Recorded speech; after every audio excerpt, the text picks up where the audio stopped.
Por veprimet që i bëri sa ishte deputet i Kuvendit të Kosovës para 8 vjetësh, tash ministri në detyrë i punëve të brendshme po vazhdon të ballafaqohet në gjykat. Megjithatë, procesi për hedhjen e gazit lotësjellës në vitin 2018 tashmë është drejt fundit, me që në seancën e së njëjtës palët kanë paraqitur fjalët e tyre përfundimtare para se trupi gjykues të shpallë vendimin. Prokuroria ka kërkuar dënimin e Sveçlës, teksa ka renditur argumentet e veta si dhe ka shpjeguar mënyrën se si kishte vepruar i njëjti në marsin e vitit 2018.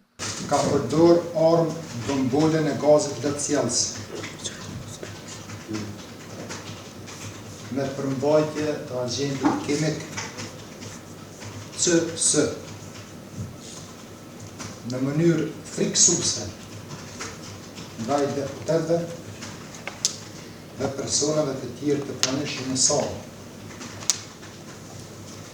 Ashtu që në disa raste, gjatë asaj seance, e ka aktivizuar bombolën. Fajtor nuk e ndihen vetën ministrin në detyrë, ndërkohë që veprimin e quajti politik. Se veprimi për të cilët sot ndodhet para jush,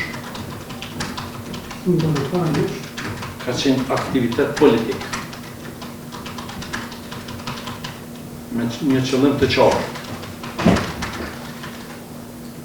Kundërshtimin dhe përpjekjen për të parandaluar ratifikimin e marrëveshjes. Për të parandaluar ratifikimin e marrëveshjes Së demarkacionin me marrëveshje. Në fjalën e tij përfundimtare, ministri në detyrë foli më shumë për marrëveshjen me Malin e Zi që e kishte kundërshtuar, duke e kritikuar edhe prokurorinë për mosmarrje të veprimeve ndaj atyre që votuan pro kësaj marrëveshje. Unë nuk po gjykohem për atë çfarë kam tentuar të bëj. Konkretisht, pengimin atyre personave zyrtar që të falin tokë. Keqja është se aty isha dhe i pa suksesshëm. Shpallja e gjykimit ndaj Sveçlës do të bëhet më 2 shtator, ndërkohë prokuroria ka hequr dorë nga vepra penale pengimi personit zyrtar me që e njëjta është parashkruar.